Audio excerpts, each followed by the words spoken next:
افغانستان یو ځل بیا د ترهګرۍ په مرکز د بدلیدلو له ګواښ سره مخ دی. د سیمې امنیتي وضعیت د اندېښنې وړ بلل کیږي. د نړیوالو امنیتي چارواکو کارپوهانو خبرداري ورکوي چې افغانستان یو ځل بیا د ترهګرو ډلو لپاره په خوندي پناه ځای د بدلیدو په لور روان دی. هغه وضعیت چې نه یوازې د افغانستان بلکې د پاکستان، مرکزي اسیا او جنوبي اسیا د ټولې سیمې امنیت ته جدي ګواښي پیښوي. د امریکې ورځپاڼۍ د واشنګټن ټایمز د رپورټ له مخې په افغانستان کې د طالبانو تر واکمنۍ لاندې سیمو کې د بېلابېلو سخت دریځو او وسولۍ والو ډلو فعالیتونو زیات شوی دی.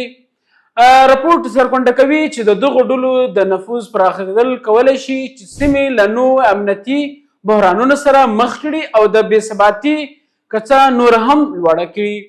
پر پاکستان د امنیتي فشار زیاتولو رپورټ زیاتوي چې په افغانستان کې د امنیتي وضعیت خرابولو تر ټولو زیات اغیز په پاکستان کې کړی دی.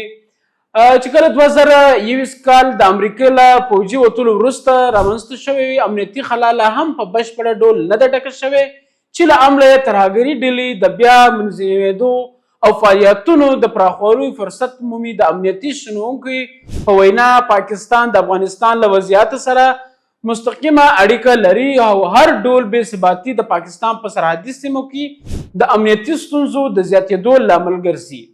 همدارنګه د ترهګرو ډلو د سرحدي تګ راتګ او فعالیتونو له امله د پاکستان امنیتي ادارې له جدي ننګونو سره مخ دي.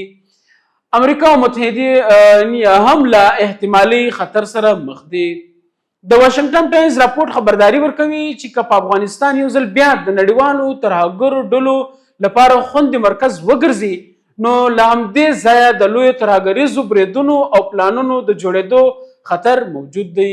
راپورټ وایي چې د احتمالي ګواښونو یوازې د سیمو هیوادونو پورې محدود نه دي، بلکې امریکا او د هغې متحد هیوادونه هم تر اغیز لاندې راوستل شي. کارپوهان باور لري چې د نړیوالو ترهګرو شبکو بیا فعالېدلو په نړیوال امنیت له نوو ننګونو سره مخ کړي. د ترهګرۍ ضد نړیوالو هڅو ته به سخت زیان ورسوي.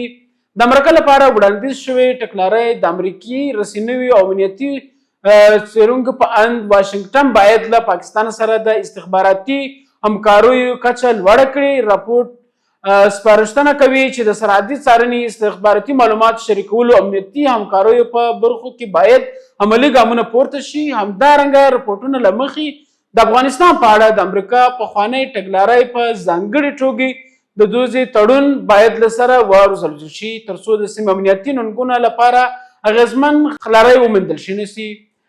سیمه پیز همکاري دا وخت اړتیا شونکي ټینګاری کوي. د افغانستان له خاورې سره چینه اخیستونکي ترهګرۍ اوس یوازې د یوه هیواد ستونزه نه ده، بلکې په یو پراخ سیمه پیژني امنیتي چیلنج بدل شوی دی. پاکستان د مرکزي اسیا هیوادونو او نورو ګاونډیانو د دې ګواښ مستقیم اغیز احساسوي. د کارپوهانو په باور ترهګرۍ پر وړاندې د اغیزمنې مبارزې لپاره د سیمې هیوادونه باید ګډ ستراتیژي جوړې کړي، استخباراتي همکاري پیاوړې کړي او د امنیتي ننګونو د مخنیوي لپاره همغږي اقدامات ترسره کړي. په پای کې ښوونکي خبرداري ورکوي چې که د افغانستان د امنیتي وضعیت د ښه والي لپاره جدي او ګډ نړیوال اقدامات ونه شي، نو سیمې امنیت به له ډیرو ګواښونو او بې ثباتو سره مخ شي.